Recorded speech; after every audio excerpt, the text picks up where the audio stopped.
Good morning to all of you children. Children, today we are going to start with a chapter of civics which is called Union Executive. As we discussed earlier that our government has got three different organs. So the organs of government are the legislature,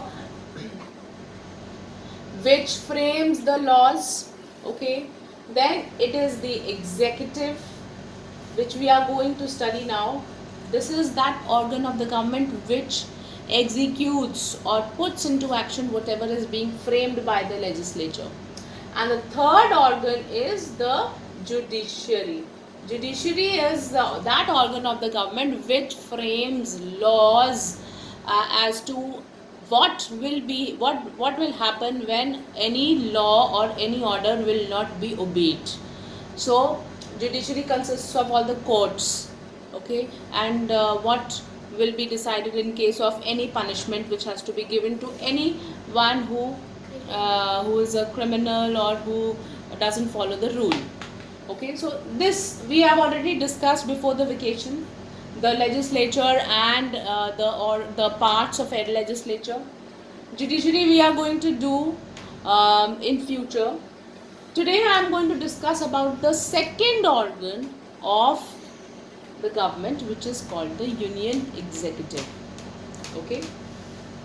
So the Union Executive, like I have made what all it consists of.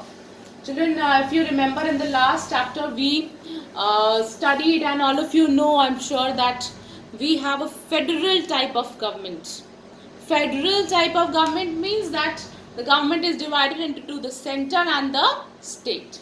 So in the federal type of government, what happens is that the union executive, it consists of three major, basically three people. The union executive consists of the president, number one, who's at the top, then the vice president, and at the bottom is the prime minister and his council of ministers. Now just let me give you a little bit of general knowledge. If you all are aware of it, our current president is Mr. Ram Nath Kovind. Okay, this you should know. Okay. Then vice president is Mr. M. Venkaiah Naidu. Okay, and I'm sure that all of you know about our president, that is Mr. Narendra Modi, and his council of ministers, which consists of many ministers. Now the union executive consists of the president at the top. Now this president is a symbolic head. Okay, when I say symbolic, means that he is just the nominal, for namesake, the symbolic head of the country. All the important decisions which are made and which are taken are under the name of the president. Okay, it's not the president that takes those decisions. It is on his name that these decisions are taken. Now the vice president is again in the absence of the president, who acts as the authority. It is the vice president who acts as the authority. We will be discussing it one by one. Okay, so at the bottom is the prime minister with his council of ministers. Okay, now these this is the real part of the executive which functions and which puts all the laws into action. Okay, so president acts on the advice of the prime minister and his council of ministers. Okay, so whatever advices the prime minister gives, they depend upon the advices which the prime minister and the council of ministers give. That advice is followed by the president. Okay, so, and of course it is in the authority of the president only, then he is bound to follow the advice. Now let me just tell you about the basic qualifications of the president. Now that, because we are going to take it one by one, So let me tell you about the qualifications. He or she should be a citizen of India, that is number one. Okay, then he should be of minimum 35 years of age. So if a person is below 35, then he is not eligible to become a president of our country. And also he should be a registered voter, or you can say in the book it's given that he must have all the qualifications necessary to be a member of Lok Sabha. So necessary to be a member of Lok Sabha. Okay. So if you just look at the necessary qualifications, so they should be citizen of India, minimum of 25 years of age as far as the Lok Sabha is concerned, and he should be a registered voter. So the three qualifications which a president of our country should have is, first of all, he should be a citizen of India, then he should be minimum 35 years of age, and also he should be a registered voter. Or if you write that he should have all the necessary qualifications to be a member of Lok Sabha, that is also right. Children, you need to memorize this because you can get it as a 3-mark question. Alright. Now comes the election and the termination.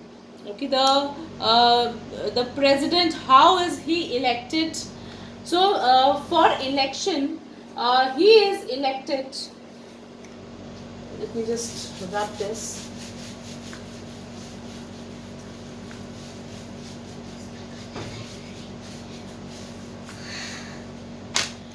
So the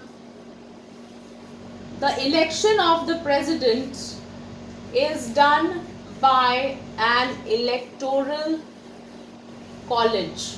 Now, what is an electoral college? Electoral college is a body, okay, which consists of the following members. They consist of the elected members of both houses, the elected members of both houses, okay, of the parliament, that is the Rajya Sabha and the Lok Sabha, okay, and the second constituent of electoral college is the elected members of the state legislative assemblies. So elected members of state legislative assemblies, okay. Then the other one is that the term of the president, till when can a person who's elected, till when can he serve office as a president? The term is supposed to be 5 years, okay. After 5 years there will be the president will be elected again. So the president is elected for a period of 5 years. Now how this there is one more very important term which is called impeachment. Impeachment is a procedure which is by which a parliament can remove the president. Now the president, nobody else can remove, only the parliament can remove the president if they think that the president is not acting in the interest of the nation, okay. If they think that he is acting, he is violating the constitution, he is guilty of some treason, of corruption, so the members of the parliament, they can follow the procedure of impeachment and remove the president. So how can the president be removed? It can only be done by the process of impeachment, and only on the grounds when they think that the president is violating the laws or violating the constitution, okay. So children, for this week, I think I will stop here. The powers of the president I will be discussing in my next class. Thank you so much.